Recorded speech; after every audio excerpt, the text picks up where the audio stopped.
আমরা আত্মহত্যা বলি না, আদালত বড় না পিবিআই বড়। পরিকল্পিত হত্যা।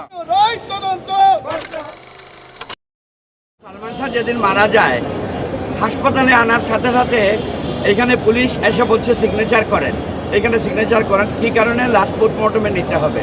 পরবর্তীতে দেখা যায় এই সিগনেচারের বদলতে তারা একটা অপমৃত্যু দায়ের করছে। এই অপমৃত্যু থেকে হত্যা মামলায় রূপান্তরিত করার জন্য আমরা এই দীর্ঘ এত বছর থেকে লড়াই করতেছি। আশা করি এইবার এটা অপমৃত্যু থেকে হত্যা মামলায় এটা ট্রান্সফার হবে, এইটাই আমাদের দাবি। আমরা আত্মহত্যা বলি না, আমাদের কাছে অজস্র প্রমাণ আছে যে এটা হত্যা না আত্মহত্যা। এটা মাননীয় আদালত জাস্টিফাই করবে। এই ব্যাপারটা আদালত বড় না পিবিআই বড়?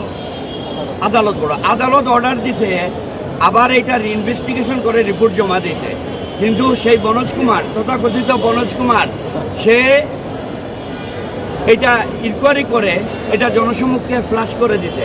এতে আদালতকে অবমাননা করছে এবং সালমান শাহ পরিবারকে সে অবজ্ঞা করছে। হত্যা মামলারে আমাদেরকে এটা বিভ্রান্তিতে ফেলাইছে।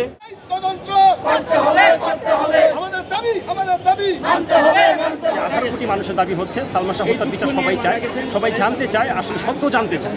সত্য কোনোদিনই চাপা থাকবে না, সত্য একদিন প্রকাশ অবশ্যই হবে। আমিও চাইবো যে সত্যকে কাছে আনা হোক।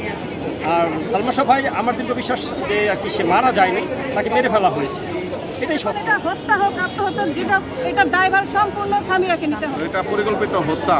এই স্বামীরা এরা সবাই মিলে, ফ্যামিলির সবাই মিলে আমাদের প্রিয় নায়ক সালমান শাহকে হত্যা করেছে। আমরা এই হত্যার সুষ্ঠু বিচার চাই।